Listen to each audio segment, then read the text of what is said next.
Computer. 3, 2, 1, action. Welcome everybody again to the lovely podcast of the hour. These are the light bearers or light bearers. I always get that one mumbled up. Myself, Gio, and Mr. K. Ola. You know, hola in Spanish means hello. Does it? Yeah, Hola. hola, and it's spelled the same way. So the way that the gringos we call like people that speak it, like white folks that speak English, whether Yeah. they're Brits or Americans, or US people.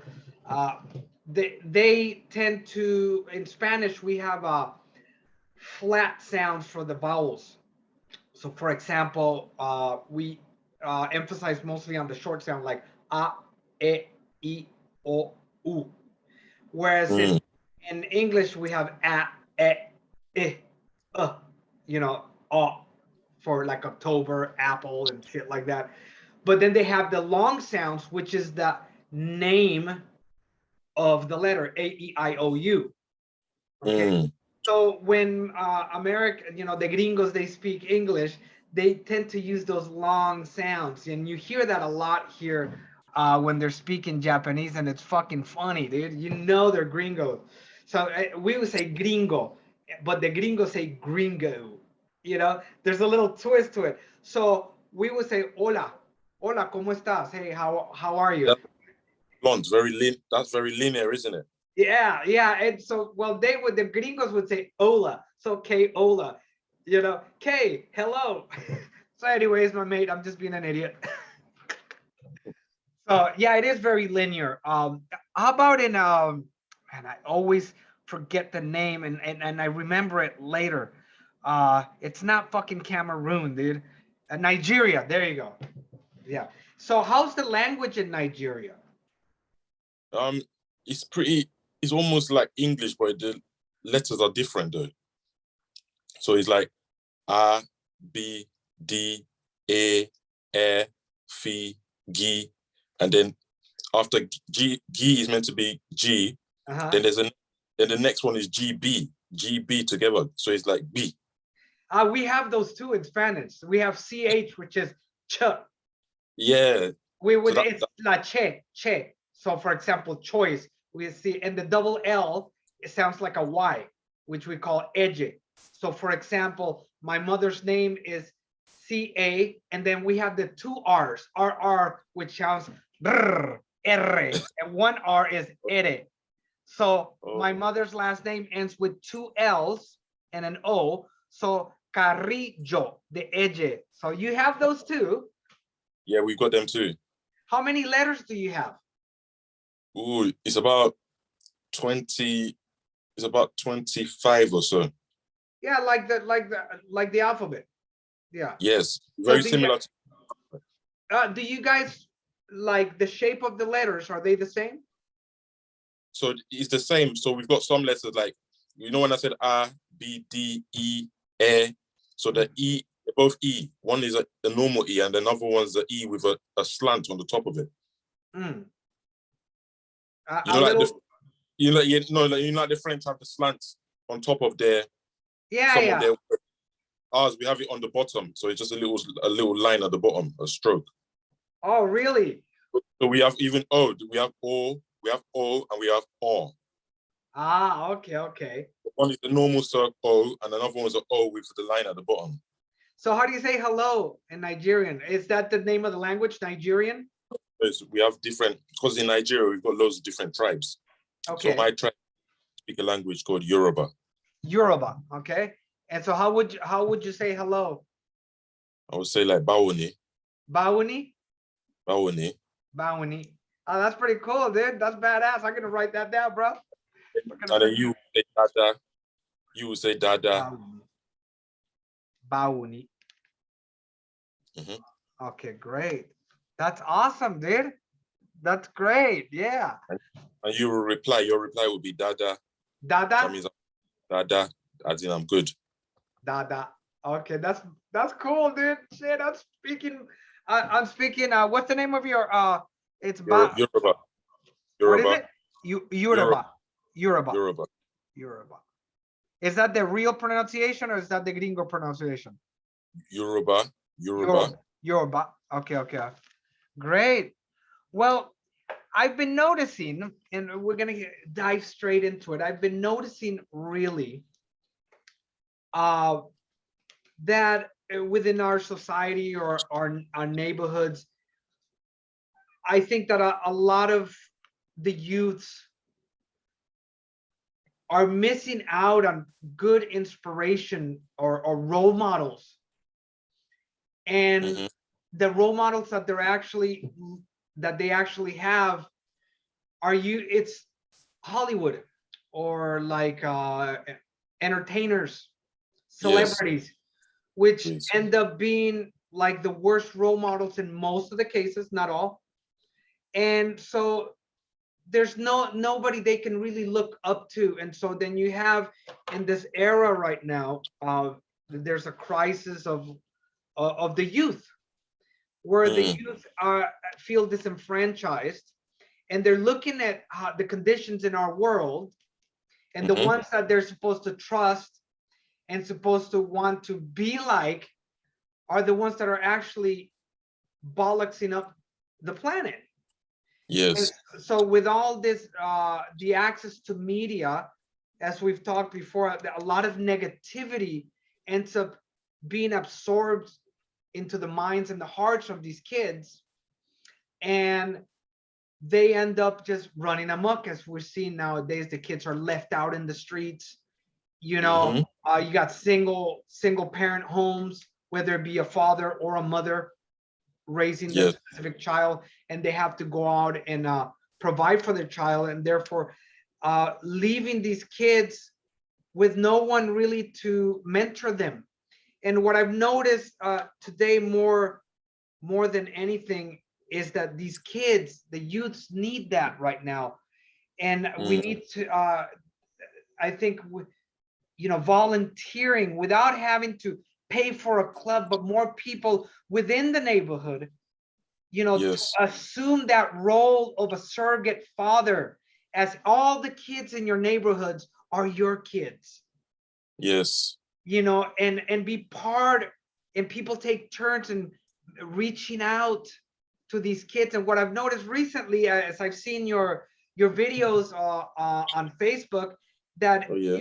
you've taken you've embarked on this journey, or you've taken this upon yourself, that through boxing you're taking Yes. the kids from the streets and you're giving them something to do and redirect that aggression. Even though it's a combative art, there's seems to be a discipline that is being instilled and a focus to Yes. do something that's not going to be destructive to them or their surrounding.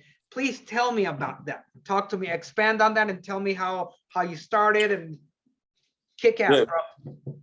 Yeah. Because I remember the days when I was a youngster myself, and we used to have the OGs, we'll call them. They would walk around and they will see you doing things, and they'll be like, "Bro, that's not the way things are done. You do it this way. Bro, why don't you go to the gym? Bro, why are you not going to school? Bro, what are you doing over there? Doing causing chaos over there. Behave yourself, And they say it's not a set of parents that raises a child. It's like a whole village. It takes a whole village to raise a child. That used to be the ways, But nowadays, I've really said it's different. And I'm not going to blame, because obviously that's like blaming ourselves, the old generation, for making it fucked up, basically, for the younger generation. I Yes, won't blame. I'll yes. say the world is going through a transition with this technology. We're discovering something new, and humanity is going through a different phase, and we're in the middle of that, which is the bubble of what I'll call confusion. So in the middle of that confusion, the youngsters are thinking, what's going on? Nobody's telling us what to do. In fact, we can do things ourselves. And they've lost faith in the older generation, haven't they? Because a lot of these youngsters are having to fend for themselves. They've got parents that are ignoring them because they're so busy, focused on technology and the rat race. So I got it like it used to be. Like the older role models that you'd always watch out for your elders. And that was why we used to have respect for our elders, because we knew that they had value. But nowadays, it's almost like there's no value to be seen in the older generation. So the youngsters don't have to respect us anymore. So to bring back that value in wisdom and age and experience, we have to let the younger generation know that the longer we're on this planet, the more accumulated experience we have, the more wisdom we have. And that's why I know roads that you don't know. I know how to jump over that ditch in ways you don't know because you're a teenager. I'm a big man. So that's just the overview. So going into the youngsters, I just see a lot of these young kids, and I have a passion for doing boxing training and fitness in general. And I try to bring them on board. And I see they've lost faith. Like I said, if I try to tell them, okay, guys, here's the how much you need to pay me, bring this money, they won't even pay because they've lost so much faith. They can't even see that what I'm doing has value because they've lost a general, in general, they've lost faith in the older generation, like I was saying. So I thought, okay, instead of charging them, these are young kids that need a way and they need someone to show them a path. So I'll just offer it to anybody that's willing, anyone that's keen. Here, let's do some training. Here, I'll show you this, I'll show you that. And my next door neighbor, he just turned 15 a few weeks ago. He's been very keen. And I'm not trying to say anything about his parents or anything, but you can see he's a bit of a dysfunctional house, yeah. And he really looks to me, because where he can't get that sense from his own dad, he will just come over to me and he will ask me questions and I'll put things into perspective for him. So he takes on board the training, and he's really keen. And in my opinion, that could have been a life or an opportunity wasted, if there was no intervention. If there was intervention, if he was just left to, his own family and I didn't intervene, then he would just go along a certain path, which could have been changed, which could have been made better if only there was somebody who could offer himself. Yes. Not just for monetary gains, but also for the gain of knowing that you've changed a life. Well, it's your village. It's like it might not be a village, but it's like that same mentality of the village. It's the village that raises the children, the whole village. It takes a whole village to raise a child. Exactly. So that's a bit, sorry to disturb you there. That's a bit of that old wisdom that can still be relevant, and it can continue to be relevant. It can transcend generations because there are some core values that just never change. It's just the foundation of a house is always going to be a foundation. Exactly. And if you have those basic core values and pass them on, that's pretty much what that's a good recipe in most cases for success. Yes, I'm building a very strong community because if it's a village, the village depends on its members. So you can't just be a strong base when the rest of the members are weakened or they've not been strengthened. So the more you strengthen the members of the village, the stronger the village becomes. Yeah, and then you build relationships, which that's important too. I think now everybody, since a lot of people are scared of each other, all we see is crime on television. So everybody's locking their doors. And so it's not really that village, that tribal feeling anymore. And so there's a disconnection. And then once it's in their house, imagine there's even a more disconnection within the family. And when you start reaching out again and you start opening the doors, then people, I believe, everybody's going to take pride and responsibility, not only raising the kids, but because you have such love and pride and confidence in your village, you're going to protect your village. And I feel like you've got a lot more to say on this subject, actually, because I want to congratulate you, brother. Yesterday you retired. You've been a teacher for over 20 years and you finally retired yesterday. Yeah. And on the topic of teaching the younger generation, I mean, who touches the younger generation more than teachers? That's like you're right in the line of fire. So I think you should take it away and give us some insight into what you feel about this. Well, having grown up in a dysfunctional family myself, and grown up in foster homes, I was fortunate to have my grandfather and have some people still in those days that did reach out to me. But I became a very angry person and ended up, hitting the streets, because I went from Colombia, being able to play in in rural areas, open fields and stuff like that. And when I ended up in the US, my parents had already split up, and then I went into another dysfunctional family. And for me, a lot of the teachers, it was just about, take this test, learn this, learn that. But there was no, they lack soul. Only a few teachers lack soul and could really inspire us to transcend our predicaments that we were in, or situations. And when I came out to Japan 20 years ago, I ran away from my family pretty much. I just wanted to leave the United States because I didn't want to be anywhere close to my family. And I wanted to do something else for myself. I really wanted to transform myself. And so I came to Japan with $80. Wow.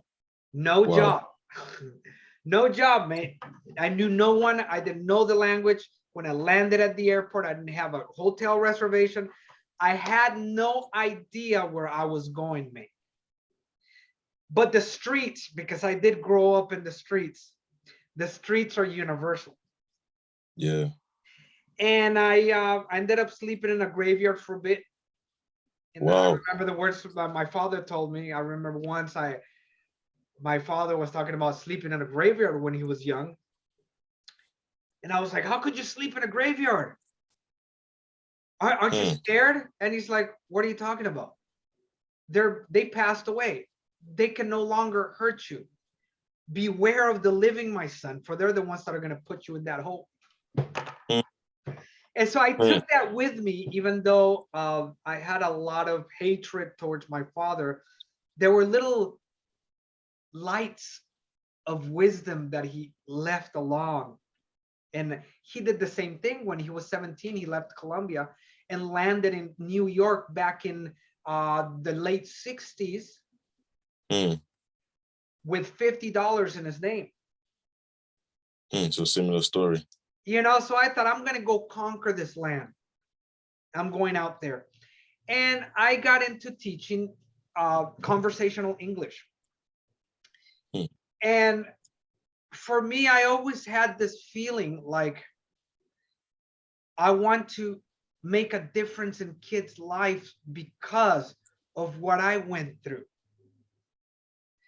And originally I started teaching in a private language schools, which we would get a variety of students, like starting from 3-year-olds to adults, teenagers. And what you've got to realize, that as a teacher, you're not just teaching that specific subject. Teachers have a very important and powerful position, which people don't realize, the teachers themselves, how vital their role is. And I'm not talking about teaching a subject. You are one of, next to the parents, you are a role model. And how would I say, somebody that's not just that, but you're a counselor at the same time. You're someone where they can put their shoulders on. I mean, their heads on your shoulders to cry. Yes. Some kids are running away from their problems at home. And so as a teacher, once I started working for the actual school system, I encountered the troubled kids. They're here in Japan and what they're going through. And so what I decided to embark, and it wasn't an easy career here, mate. It's been very tough, I had a nervous breakdown once where I fainted in the classroom 5 years ago. I was just exhausted, mentally exhausted, because it can consume you. And Mm.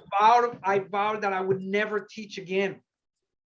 And somebody reached out to me out here through a Catholic church, and they said, Gio, because of the macaroni 19, we have a scarcity of English teachers here.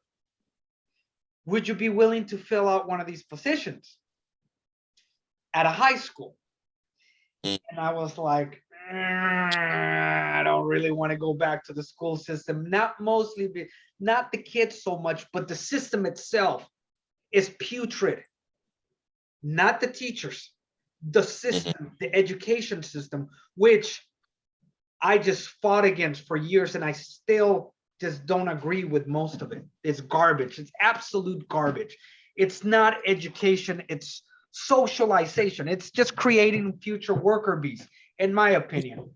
It's creating, that conveyor belt human being.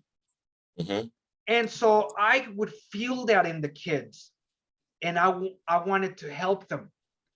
But the constant struggle, yeah, I had a nervous breakdown. So I was scared to go back. And they kept asking me, Gio, please. And I thought, okay, God's talking to me, dude. You got a mission.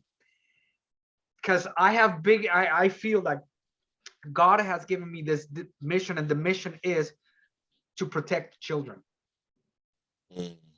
to be and there for kids or people that need help emotionally.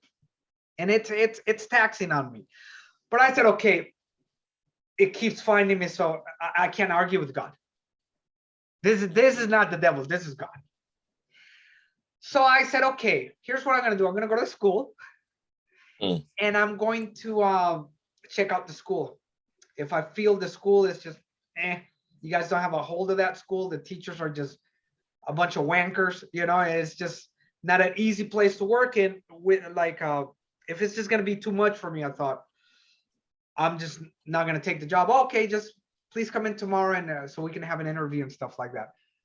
And as soon as I walk in through the doors, like these kids, they just turn around. Oh, good afternoon there. Of course in Japanese, and there's just Mhm. a different feeling about the school. I go into the school, I talk to the teachers.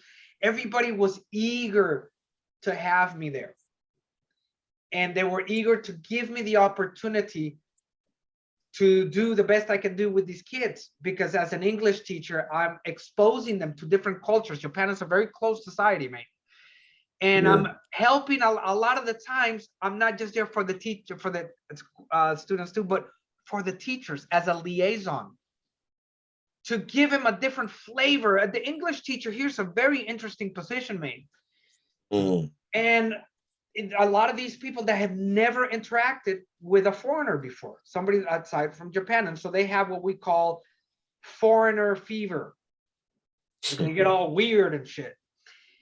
And so Mm. I took the job, and I said, but with one condition. If I have 3 classes on one day, when I'm done teaching, I want to go home.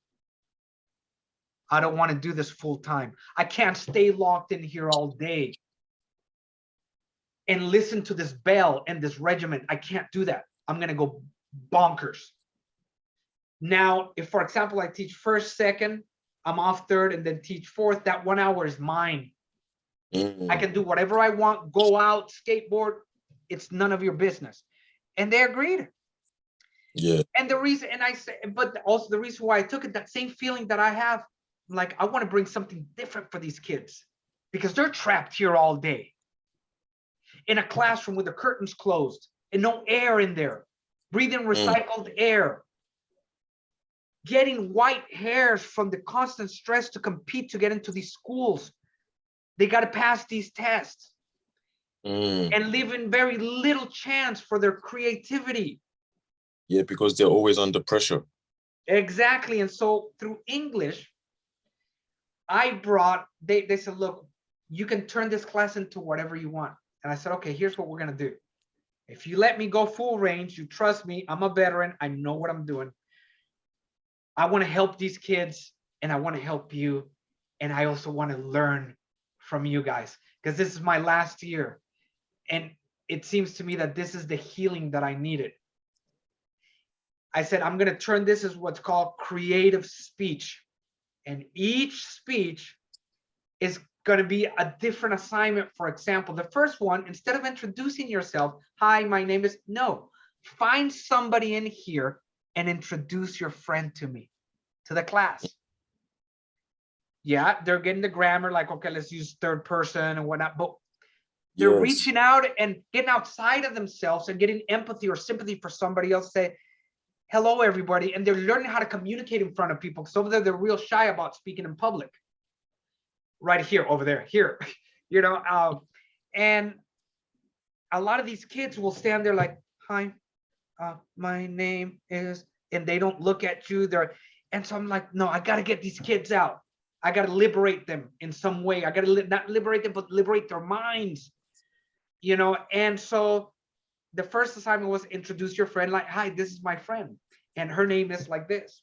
And she's this many years old. Her favorite band is it, blah, blah, blah. Then the second one would be another one. The third one was, I want you to, each time they have to find a different partner to work with.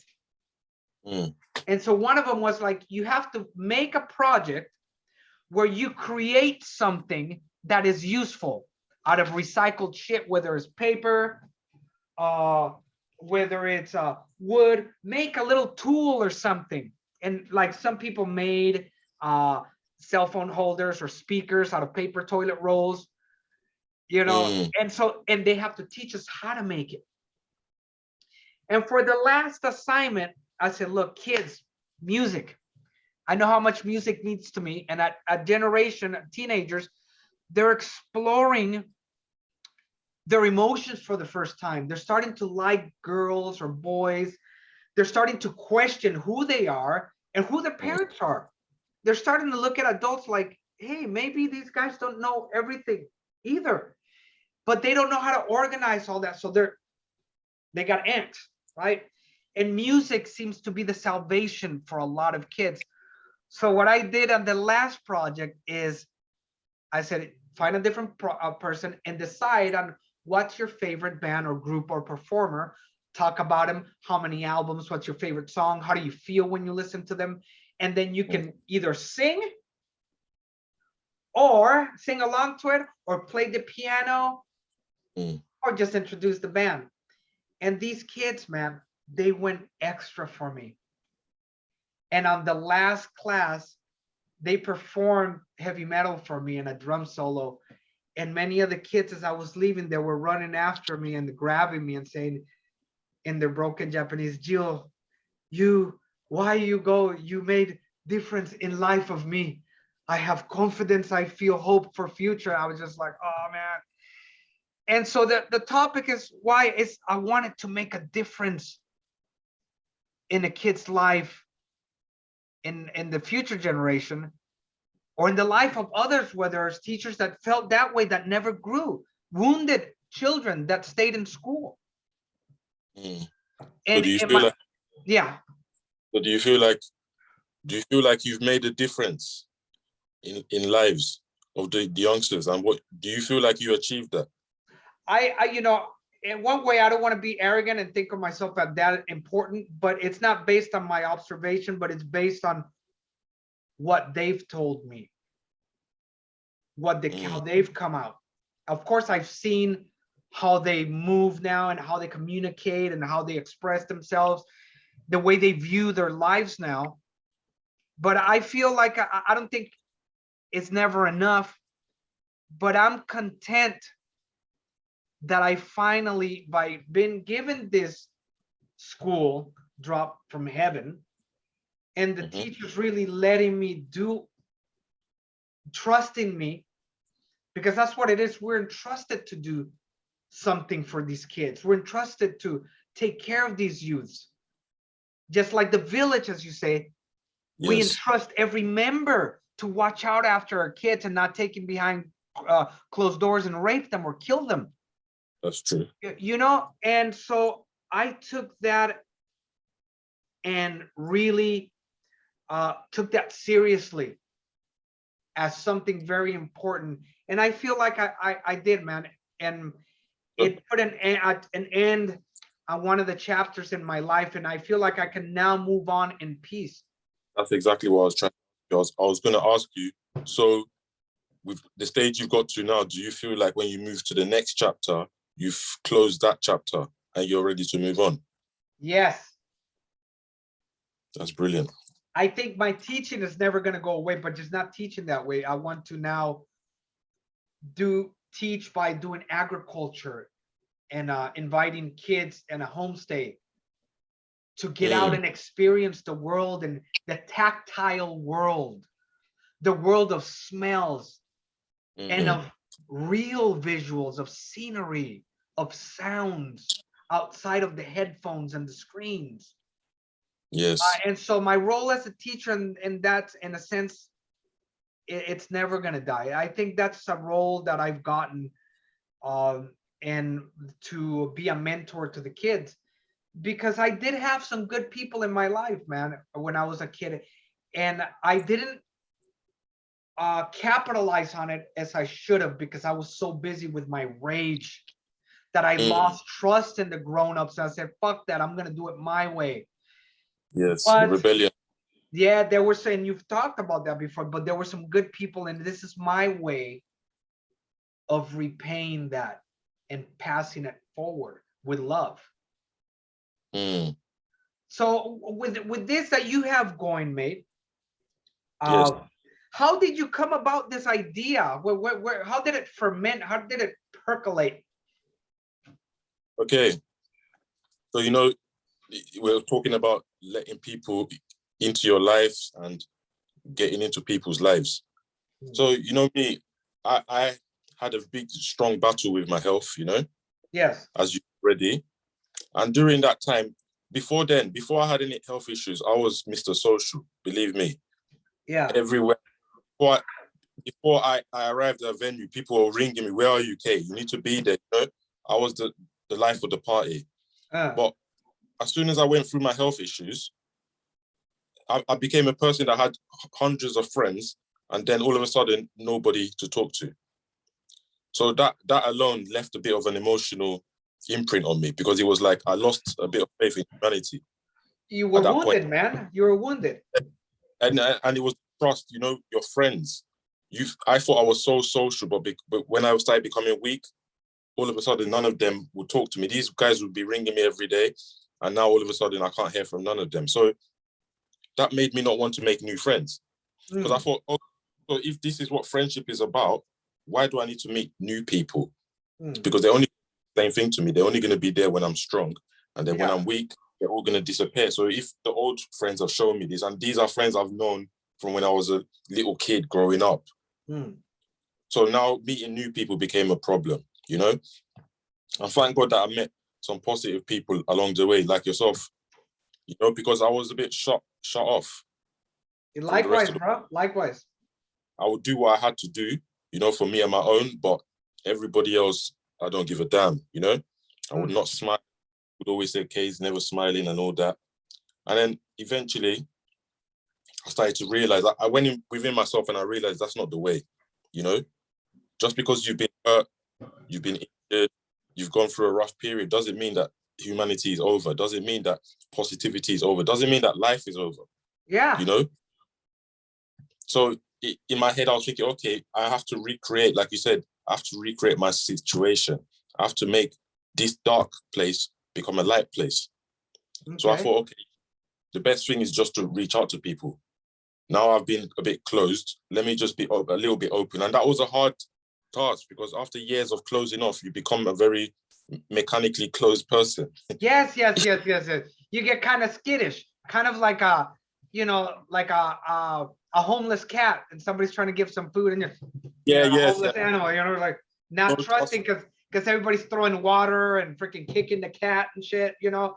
And so when you do see somebody that comes with a morsel of something, you don't trust you're them. A little sad. You don't trust them, and that's something. It's a plague. It's a plague right now. It seems to be a widespread plague. Well, that's what a fucking plague is. and more, and now, you know, everybody's retreating to Johnny Mnemonic world, Yeah. you know. And so anyway, keep going on about that, because I really want to uh wanted to, so you're saying, you know, you were like that, and So, so how did it develop? so basically, I've shot myself up. I'm messed up physically, mentally, because as your body starts going, your mind goes with it. So I Yes. was a wreck.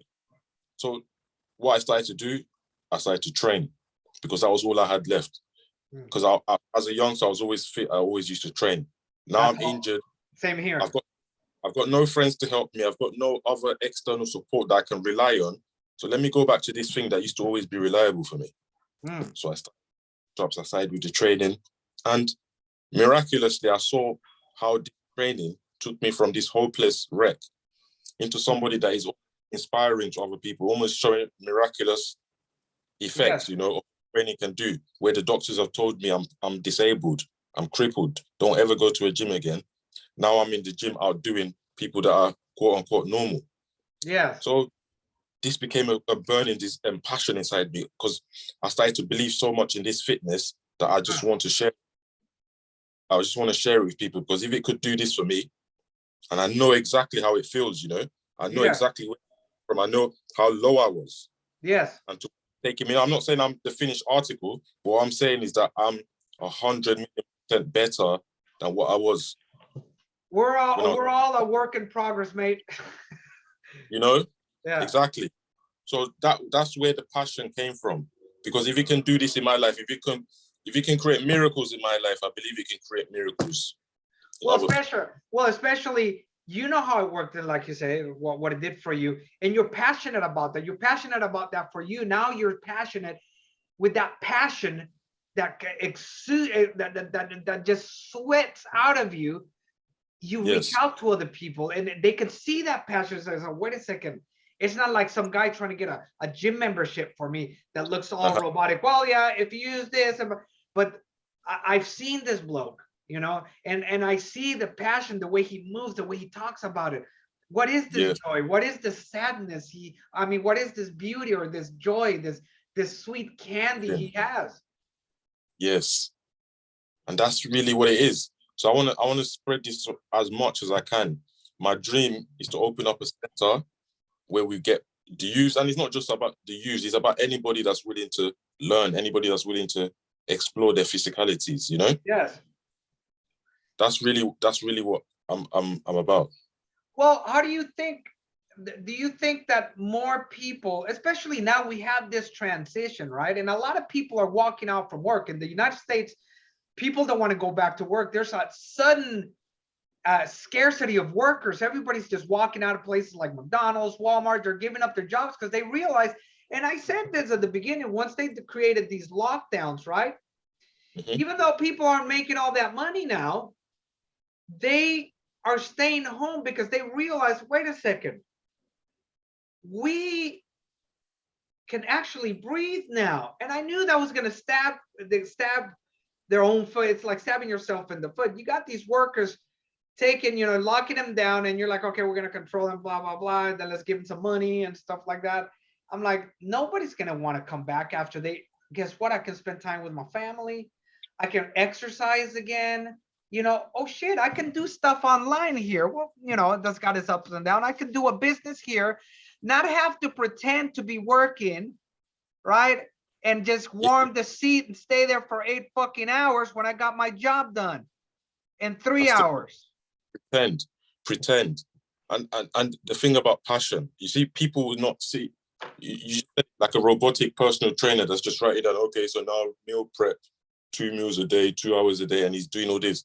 You see, when people see that genuine, that honest passion in you, it's different than somebody that's trying to pay his bills, someone that's trying to get 20 quid off you. Yeah, well. And you see somebody with that burning, it's almost, anybody that's not serious will be intimidated by it. I've got some people, they talk to me about fitness, and I light up. I just run into my house, I pull out the mace, I pull out this, I pull out that. I'm like, bro, hold this, hold that. And then those Same that are here, not, bro. I bring out my bull worker. I bring out a tall, hey, dude, you can do like this. See that rock right there? Let's throw it. I'm surprised how many people run away from me. right? because I just laugh because I know, okay, this guy is not ready to be fit, or not that he's not ready to be fit, he's not ready to embark on this journey. you Uh, know, because some people, they just say they're about it, yeah, but when you're about it, it's a burning fire. Do you know what I mean? yeah. So It's a anyway, burning so fire. you got that burning fire. So going back to the what was I was talking about, yeah, people were out from work and now they have to go back to work. A lot of people are leaving their job. We're going through this transition. So in my opinion, I think this is a great opportunity to finally do things like this, where it's not like like a regular, oh, I have to go to job, I have to go to my job, to my work, and feel like this, all emaciated, all sucked dry. My creativity's gone. But what does my job really mean beyond just putting up with somebody that I don't like, or a place that I don't like, just so I can pay this crazy amounts of money for a house that I guess to pay for the rest of my life, and this car.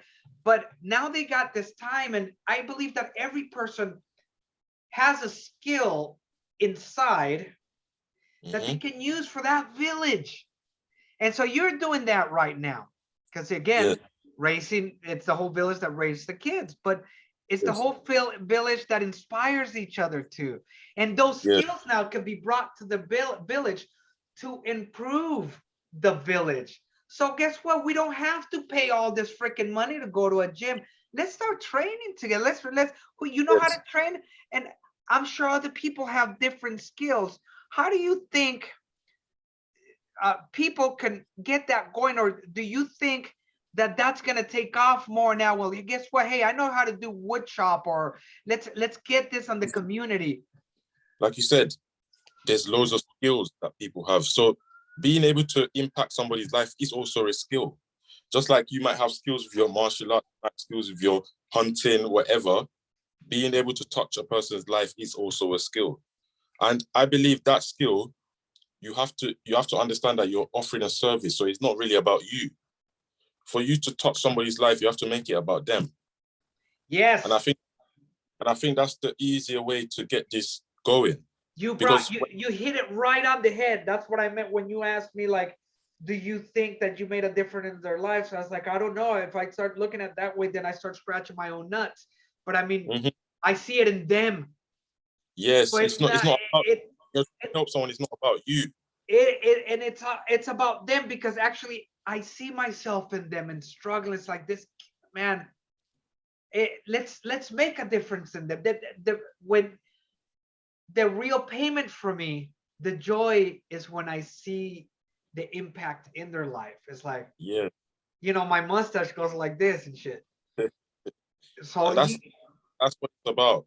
And some people are getting it wrong here, because some people are teaching, but it's all about, you see, this is what I can do this. And no, but it's like, why don't you let them know about their strong points? So instead of telling them about how good you are at something, it's like, actually, wow, you did that. What I'm trying to teach you, you did that a bit well today. Today you didn't put that much effort. Why don't you try harder next time?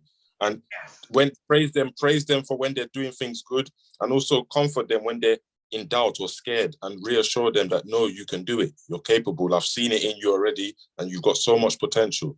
That And mentoring, I think with an education, that aspect of being a mentor has been lost, because it's about, oh, look how knowledgeable I am. Like you said, look, yeah, look at me and listen to me.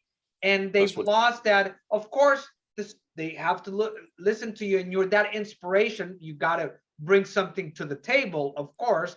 But within that, you got to, there's humility. There should be a humility, and that humility comes from it being, as you said, about them.